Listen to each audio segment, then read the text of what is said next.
Okie doke, so let's get into some redstone. Yeah.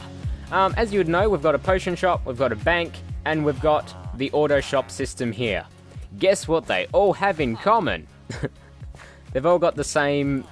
They've all got the same basic redstone thing behind them that makes them all work. The bank's got a bit more behind it, but they all use the same concept in order to work. I keep using the word work. If we go behind here, we can see all of this wiring here. Ta-da! So for each stall, and I've run out of stock here. Look at that. People have spent 12 gunpowder to buy all of my leads. So the way this works is pretty simple, and currently it is a bit flawed. There's a major issue with every single shop that is on the server currently, including the bank, but I'm gonna fix it, because I found something that will make it way, way easier. Written books. Written books are a lifesaver. They are so amazing. You should like written books. I like written books. Written books are going to make this thing awesome. Currently, if you wanted to set up a shop, so right here, this hopper, I'll explain it in more depth later, but in this hopper, we've got these filler items, which are snowballs, and then we've got where the gunpowder flows in. So that filters only gunpowder through. If you don't throw gunpowder into this hopper here, it won't filter into this one because it's got no slot available, and it won't trigger this comparator and turn off the torch and let items flow through. I'll explain it better in a sec. But the major flaw with this, the potion shop, the bank, is this, the snowballs. And sometimes I've got, in some instances, like with the bank, I've got signs. Any item that stacks in 64 works in this, except this time it doesn't. It's a major problem, because I could do two things. I could rename all of these signs with... PvP is broken. I could rename all the signs, all the snowballs, using an anvil to some random number. So that way, if I try and put in a snowball, it won't stack on top of these snowballs because it's a different name. Got it? But that would cost, what, 25 experience points for 5 snowballs to be renamed. However, books you can do for nothing. So I can have 5 books that are all the same. I can do that. There we go. 5 books, no experience points spent, and the shop now works without the worry of, you know, someone throwing in a snowball. Because if you throw a snowball into this system before, it would bugger it. You'd get paid like, I think it would dispense like 4 leads or 4 stock from the shop, and I would get no money in return. So, kind of sucks. But now I've fixed it. And the good thing about books is if I... See, this is called Spacer. If I were to just write another book and go, this is a book, and sign it and call it Spacer, this will not stack. See, it doesn't stack on top because it's a different book. It says different things. In these books, I've got a string of random numbers, whereas in this book, I've just got, this is a book. So, it's way more efficient, way more efficient. And all you have to do to get more stackable books is just copy them like this.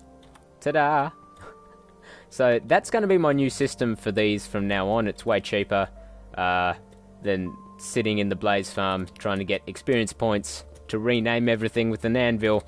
But yes, so that's what I'm going to be doing with the bank. And also, you can have like your password as a book. So that will be cool. You won't have to spend experience points. But nonetheless, let's properly explain the redstone here, and then we'll head back to the bank, and I will show you the vaults as well. Okay, so this works in the same way as the potion shop, except the potion shop has a dispenser that shoots down into this hopper. I might show you the potion shop's potion creation thing, but I won't show you the potion shop's shop. Golly, the amount of alliteration here is going completely berserk. So, the way this works is reasonably straightforward. This is a pretty slim design. I spent quite a bit of time trying to get it minimalistic so it would all fit into here. What we've got here is a stall for merchandise. So this is where we put everything we want to sell. In here is where we put what currency. So this can be a 64 stackable item. We could put gold here, or we could put diamonds or emeralds. And everything else is just spacing. That's why I've called it spacer. So that just fills it up. Now, this is set up. It's important that you have a 16 stackable item here. This is set up so that if you put one item into here, see how it instantly flowed through into this chest? What happens is when you put one gunpowder in here, this comparator sends a signal to here. So at the moment it's only 1 signal strength long, but having that extra gunpowder will send it over to here, into this, that will go up to here, and it will turn off both of these torches. Turning off these torches means that these hoppers will both allow the flowing of items. So one gunpowder will come out of this, it will flow through into this chest, and once that happens, this comparator shrinks back to 1 signal strength, and this turns back off. And also, this torch turns off, and allows one whatever we're selling to flow through into this dropper, and then they can pick up what they purchased. And then around here we've got another comparator hooked into the stock, or the merchandise. So if this is empty, this comparator will register nothing, this torch will turn on, this wire will go and push this piston down, and it will stop people from making payments, because they won't be able to get anything, you see. So if I put something in here, like string, this piston retracts, this torch turns that light on, we've got the wiring along the top, and as you can see, this torch is off now, because the comparator is turning it off. Sort of makes sense. Redstone can be tricky if you have no experience with it at all. Like, some people don't play the game for Redstone, so right now I can explain Redstone all I like, but some people may never get it because they don't understand the basic concepts of Redstone to begin with. So that's the general gist of it. I won't try and explain how comparators work, or how repeaters work, or how torches work, or tick values, or that's not what I'm going to do. I'll show you the wiring and explain it in brief, but I won't explain the components. So I might just go and fill all of these up with books. Okay, so we've fixed up all of these with books, so now they're a bit more secure. Really, it's not going to really stop anyone from doing stuff. Like, someone can break the wall down, as I said before. Anyhow, it's just for fun, but I like to at least think it's secure if you were an honest person and didn't break any blocks. So, let's see, what else should I show you? The redstone for the shop, the redstone for the vaults, and the redstone for the chicken dispenser, I guess. Do you really care about a chicken dispenser? Is that really what you care about? Who keeps doing this? Someone obviously watched the last video, and they keep coming over here and breaking the middle tree stumps just to have these floating trees. They're trolling, guys. They're trolling. Now, this chicken dispenser unit is a lot smaller than it was before. I had a few pulse shorteners and pistons and stuff hooked up in here just to create a simple clock, which is ridiculous. And so I've actually made it more efficient now. All it is now is a comparator right here with the lever on the other side. And that comparator is in subtraction mode, and that cord leads across to all of these blocks. And these blocks are behind the dispensers, so if you power these blocks, the dispensers fire. So that's how that works. Far simpler than it was before, I can assure you. So now I can flick that and they fire. It is much more rapid pace now, though, with the comparator. Before it was a bit lighter. It wasn't so ridiculous. And the potion shop. So as you can see in here, we've got a lot of the same stuff we sort of saw before, except it's all squeezed in to a tighter space.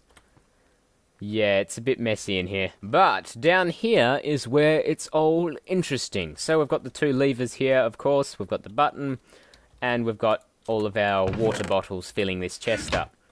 Now, upstairs, I don't know if you saw it before, but I've got a trapdoor.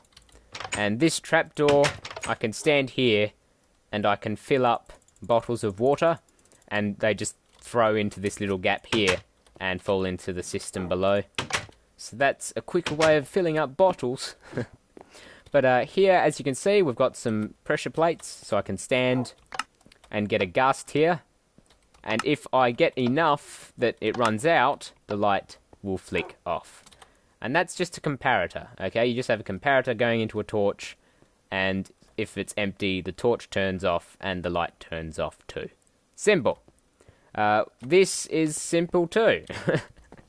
I've just got some redstone along the top of these dispensers, aimed downwards at these brewing stands. You can see I've got hoppers beneath the brewing stands as well, and all of these hoppers aim towards each other, towards this middle one, and then this middle one aims towards the chest. And this lever here goes to some redstone wiring behind. Can I break this without falling down? Yeah, I'm going to have to come down. As you can see, all these torches are currently turning these hoppers off, so they will not suck items up. It looks like there's still items in this hopper. All these, yeah, they haven't fallen through. But what I do is when I flick this lever, these torches flick off, and all of the potions flow out into this chest. It seems like it's going to take a while. Yep, there we go. So I've got some awkward potions here that I need to put back into their stands. This bottom lever is hooked up to two sets of torches. We've got this torch here, which is in control of this hopper, and this hopper takes from this chest down into this storage room here. And then we've got the redstone torches along the bottom there. When I flick that, this one turns on, they turn off. They turn on, this one flicks off. So that means that when this lever is up, potions cannot flow from the brewing stands into the hoppers, and potions can flow from this chest down into the storage room. So that's that. Let me just fix something here though.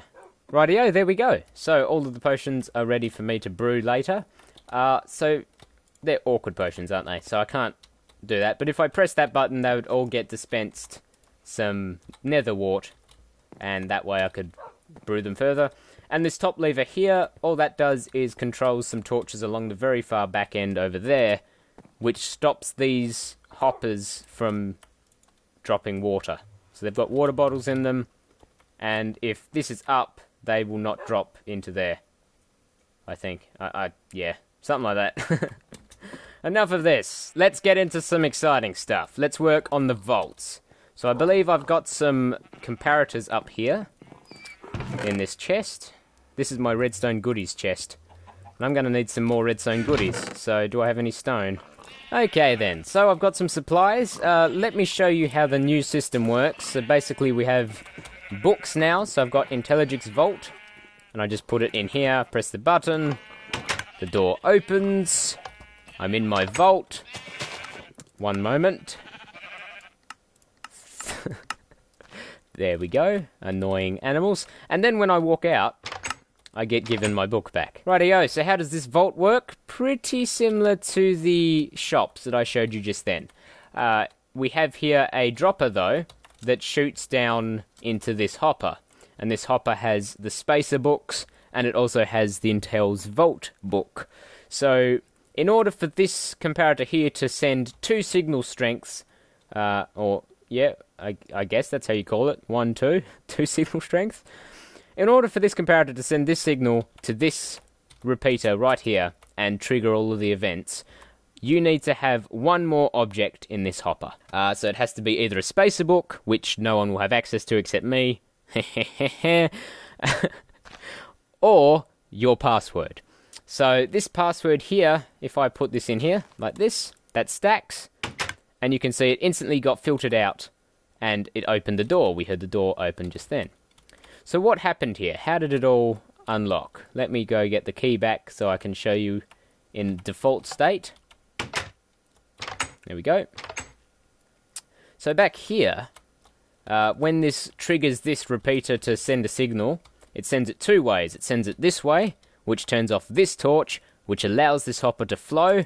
So this book flows out of this hopper, and the moment it does, this signal strength retreats back to 1, and this no longer turns the torch off. So it's a self-little system here. And that book, it flows into this hopper, and into this dropper, which is facing upwards. So if we go up here, rip, this pressure plate on the other side of the door is on top of a dropper, and that dropper is pointing up towards us. So when we trigger the dropper with the pressure plate, this book just fires up into our inventory. Rightio. So the other direction that this redstone current goes is this way, and this goes into an RS NOR latch. So this turns this torch off, which turns this block. Can I break my way around here so I can just show it a bit easier? There we go. So this sends, basically this saves the signal. When this goes into here, this torch turns off, this torch turns on, and that keeps this torch staying off, okay? And at the same time, since this torch is on, we have a signal going down here into that block, which behind here there's a redstone dust right there, and that opens the door. That keeps the door open until this torch is turned off, until we turn the RS NOR latch back the way it was. And the way we do that is by walking over this pressure plate. So when we walk over that pressure plate entering the room, it sends a signal into this, turns this torch off, this torch can turn back on, the door locks because this signal isn't turned on. It basically reverts itself to the way it is now. So if I was to go over here and place my key into this hopper forcefully, see, so this torch turned off, this torch turned on, and that's powering this and opening the door, and at the same time it's powering this, turning this torch off, so this torch can't turn this torch off. Yeah, it's all very complicated. But the moment we stand on this up here, or send a signal to that, this torch will revert. So let's watch that in action. I think we can do that. Like this. So watch that redstone right there. See how it's on? Now it's off. And the door locks. Ta-da! And because we were powering this here, and powering this block, and this, we didn't get dispensed our password as we walked in. We only get dispensed it as we walk out. And that's fine. I don't mind it working like that. I think that's pretty cool. So that's how the vaults work. I've got to wire all of these up in that same fashion. And obviously people will pick what book or what password they want or whatever in here. You have to have 2, obviously. So they'll have to make a copy of their password so that it can go in the bank for the system. Yes, I'm quite happy with the design. I'm even happier now that written books, because that makes it so much easier. I'm a bit worried. In the latest snapshot, they've made it so you can't stack written books on top of each other, which will totally screw this up. So I won't be able to do it anymore. I hope they don't keep that in there. I sincerely hope they remove that, because I like stacking books. Stacking books are my friend right now. So it might mean that I have to make a bunch of books up before we update, if we ever do, just to make sure I've got enough to make more shops in the future. Failing all that, I just have to come up with a new design plan. Anyhow, I think I might work more on the vaults and get them mostly done, and I'll come back to you when I've done that. Yeah, so I might try and build some more of these vaults, and I'll see you when I've done. Yeah. Okay. See you in a minute. Oh, he's come in.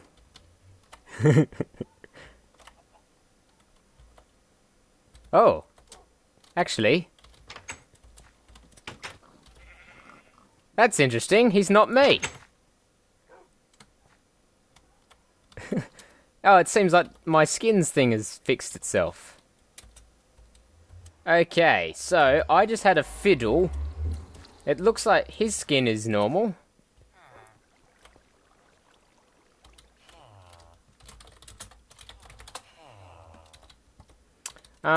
Yeah, so my skin is back to Intelligic again, and it seems like everyone else is still Steve, except for Tyler and Bazza right here, who's standing on the spot emitting particles. And it seems like the reason I was getting my character as Steve is because I haven't changed my skin in a long time. I don't know why. It worked up until this morning, and then everyone became Steve. The problem with the skins, the reason I was seeing everyone as Steve is because they've done something to the server. I don't know what, but they've done something to the skin server.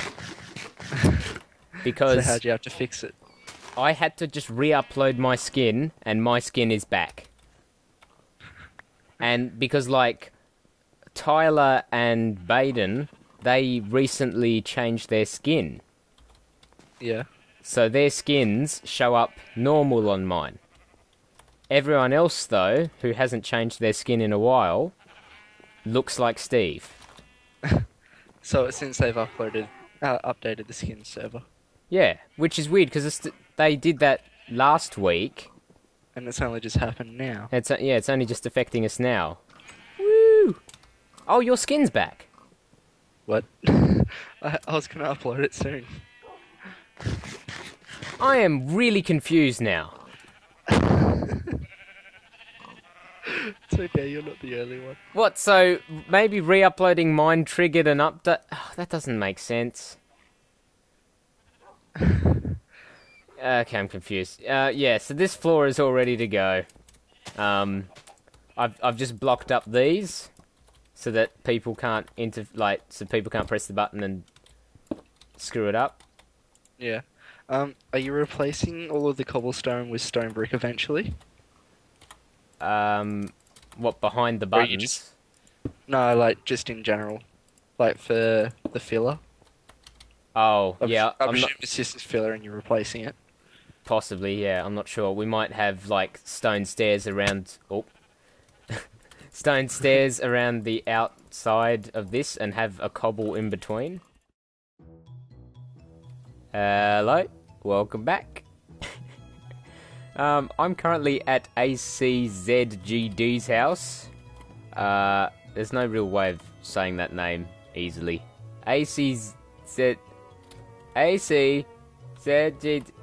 Yeah. I've just delivered the key to Ag's bank vault, and yeah, we've actually got the bank vaults done. The bank is open. That's how much we've done of it since I last showed you footage. So we're going to pop over to the bank and I'll show you it. But first, I thought it was interesting. There's quite a few cakes here.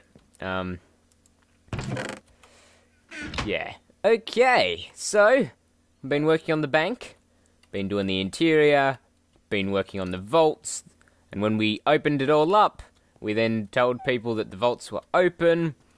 And yeah, people have come round and taken a vault for themselves and set it all up. It's cool. So let's have a look, shall we? Look at this. Oh, there's a zombie over there. Oh, he's happy jumping. So let's have a look. This is our entrance now with the bank. You walk in. Look at that. I've got some blue glass leading down into the staircase. Nice and fancy. Oh, bookcases. Ah. Okay, this guy's annoying me. One sec. Oi. Mate. Hello. You. Hello. Oh, now you're paying attention. Come on. Thank you. So, as we walk into the bank, we have this nice big entrance. We see reception upstairs. To get your own vault, head to floor 2. We head up to floor 2. Reception. All vaults have been taken for now. So yeah, we've got it all up. Beam me up, Scotty. These are the steps that you do to sign up for a vault. Then we have some private residence things here. And we head up. And we head up again. And we've got our top floor. This is where Whafflez and I are storing all of our stuff for the meantime. But what I wanted to... You'll see that in the next episode. We got carried away. Shush. But yeah, we're building something else. I know. It's a big active world right now on OmNiFY. But yes, Whafflez actually convinced me to upgrade the server, because we put all this work into the bank, of course, and it seemed pretty pathetic that someone could just come down here and, you know, mine the door down. So we do have permissions set up on the server now, so you can't, you know, break blocks. So, oh, we're getting a demonstration here. Yeah.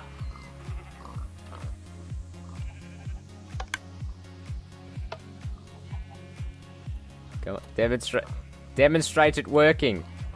They do work though. So you put your key in, you've seen it, and then you go in, and you got your stuff. So, there we go, leather, emerald, wow, secret. And then when you come out, you get your book, and woohoo.